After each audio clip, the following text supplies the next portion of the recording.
കേരള സർവകലാശാല യുവജനോത്സവത്തിന് ഇന്തിഫാദ എന്ന് പേരിട്ടത് മാറ്റാൻ നിർദ്ദേശം. പോസ്റ്റർ, സോഷ്യൽ മീഡിയ, നോട്ടീസ് എന്നിവിടങ്ങളിലൊന്നും ഇന്തിഫാദ എന്ന പേര് ഉപയോഗിക്കരുതെന്ന് സർവകലാശാല വൈസ് ചാൻസലർ ഉത്തരവിട്ടു. SFI നയിക്കുന്ന കേരള സർവകലാശാല യൂണിയൻ നൽകിയ വിശദീകരണം തൃപ്തികരമല്ലെന്ന് കാട്ടിയാണ് VC പേര് മാറ്റാൻ നിർദ്ദേശം നൽകിയത്. ഇന്തിഫാദ എന്ന പേര് സമുദായ ഐക്യം തകർക്കുമെന്ന് കാണിച്ച് പരാതി ഉയർന്നിരുന്നു. ഹൈക്കോടതി ഇടപെട്ടതിനെ തുടർന്നാണ് VCയുടെ നടപടി.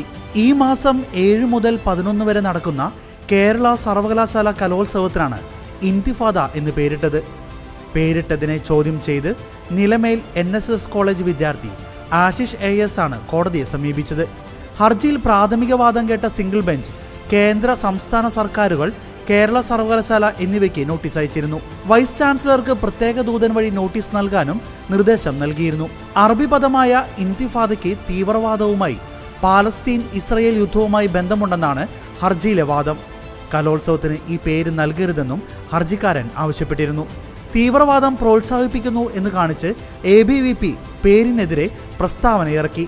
അതേസമയം ഇന്തിഫാദ എന്ന പേരിൽ തന്നെയാണ് SFI നേതൃത്വം നൽകുന്ന സർവകലാശാല യൂണിയൻ മുന്നോട്ടു പോകുന്നത്. ഫ്ലെക്സും പ്രചാരണ ബോർഡുകളും ഒന്നും മാറ്റിയിട്ടില്ല. വിവാദം പുകയുമ്പോഴും പരാതിയെക്കുറിച്ച് ഔദ്യോഗിക പ്രതികരണത്തിന് യൂണിയൻ ഭാരവാഹികൾ തയ്യാറായിട്ടില്ല.